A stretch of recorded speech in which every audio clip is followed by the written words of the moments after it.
Hello बच्चों, कैसे आप सभी लोग। आशा करते हैं कि आप सभी लोग अच्छे होंगे और मन लगा करके पढ़ाई कर रहे होंगे। तो आइए अध्याय दूसरा पदावली क्लास 9th का जो मीराबाई जी के द्वारा लिखा गया है हिंदी पदावली नंबर पहले का हम अच्छे तरीके से संदर्भ प्रसंग व्याख्या पे आज चर्चा हम करेंगे।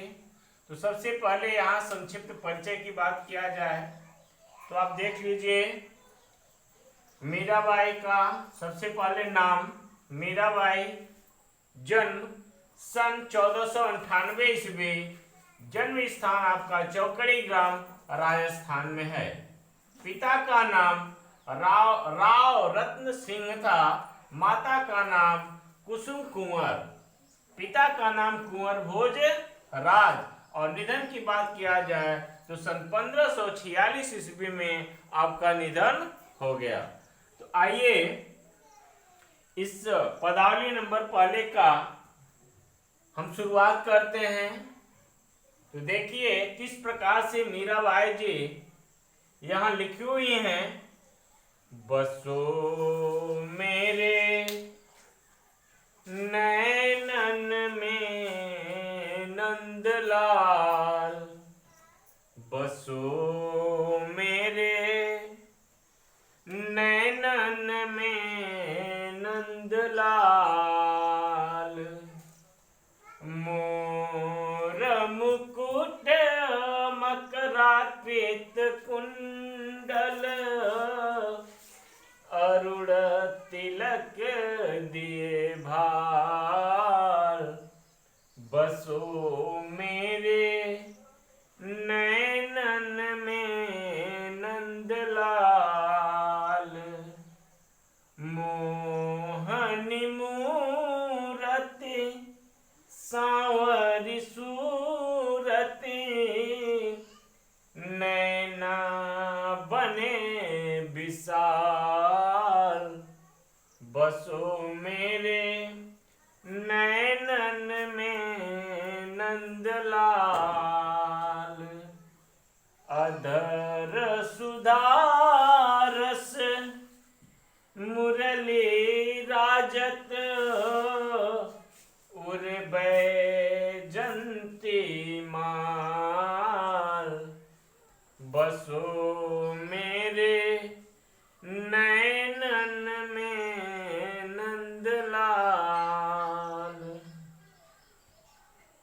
क्षुद्र घंटिका कटितट शोभित, नुपुर शबद रसाल, बसो मेरे नैनन में नंदलाल, मीरा प्रभु संतन सुखदाई, भगत बछल गोपाल, बसो मेरे नैनन में नंदलाल। तो आइए इसके संदर्भ की बात किया जाए तो संदर्भ में आप लिखेंगे प्रस्तुत पदावली हमारी पाठ्य पुस्तक के खंड काव्य के पदावली शीर्षक से उद्गीत है। यह श्री कृष्ण अनन्य भक्त उपासिका मीराबाई द्वारा रचित काव्य मीरा सुधा सिंधु से ली गई है, ऐसा प्रसंग में लिख देंगे, संदर्भ में लिख देंगे, संदर्भ में आप लिख देंगे। प्रसंग की बात किया जाए तो प्रसंग में आप लिखेंगे कि प्रस्तुत पद में मीराबाई श्री कृष्ण के रूप सौंदर्य पर मुग्ध होकर के उनसे अपने नैनों और मन में बसे रहने का अनुरोध कर रही हैं, ऐसा प्रसंग में लिख देंगे। व्याख्या की बात किया जाए तो आइए व्याख्या को हम समझते हैं।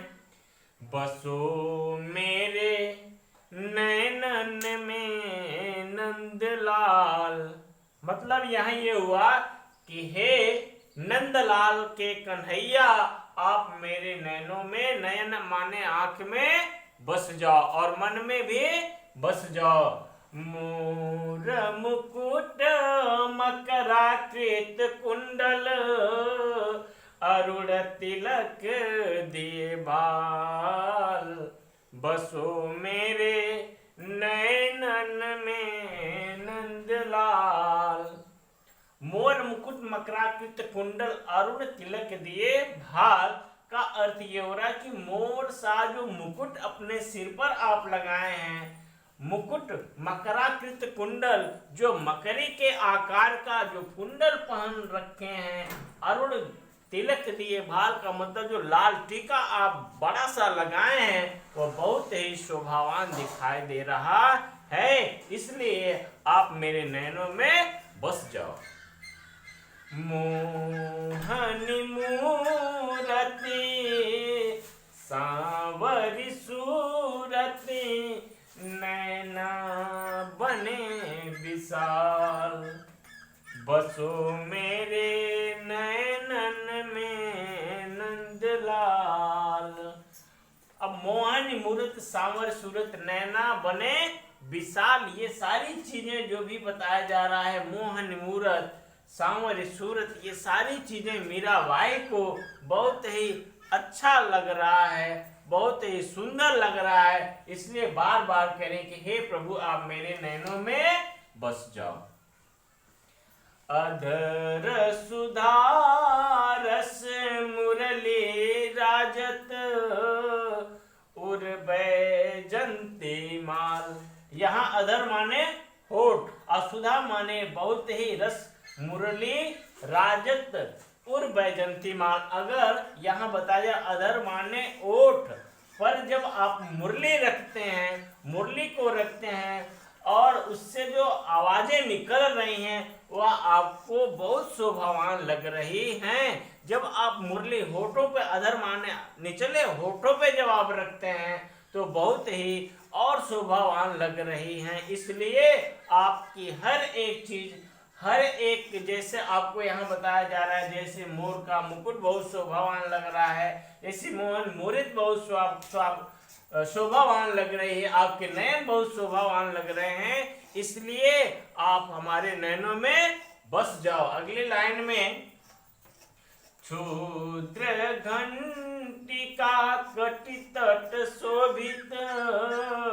नुपुर शबद रसाल, बसो मेरे नैनन में नंदलाल। क्षुद्र माने छोटी, घंटिका माने घंटे और कट माने कमर में जब आप रखते हैं तो बहुत ही शोभावान दिखाई देता है, और पैरों में घुंघरू बांध करके जब आप चलते हैं तो बहुत ही सुंदर आवाजें निकल रही हैं, इसलिए आप मेरे नैनों में बस जाओ। और नुपुर माने घुंघरू होता है, नुपुर माने घुंघरू भी होता है। मेरा प्रभु संतन सुखदाई भगत बछल गोपाल, बसो मेरे नैनन में नंदलाल। यहाँ मीरा के प्रभु कौन? कन्हैया करें कि संतन के सुखदाई और आपके जो भक्त हैं उनके भी आप सुखदाई हैं। ऐसे वत्सल माने वात्सल्य प्रेम जो होता है एक छोटे बच्चों के प्रति, इसका वर्णन थोड़ा सा यहाँ किया गया है। तो ऐसे कृष्ण आप मेरे नैनों में, हृदय में, मन में क्या करो, बस जाओ। ऐसा आप किसमें लिख देंगे? व्याख्या में लिख दें। मीराबाई जी बार बार उनके हर एक चीज का वर्णन करते हुए उनके अपने हृदय में, मन में बसाने की कामना, बसाने की बात इस पदावली नंबर 1 में की हैं। तो आप अच्छे तरीके से इसको 2 से 3 बार, 2 बार देखिएगा, और अगर कहीं आपको समझ में नहीं आता है तो आप हमको फिर कमेंट में बताइएगा। तब तक के लिए आप सभी लोगों का मैं तहे दिल से बहुत बहुत धन्यवाद देता हूँ।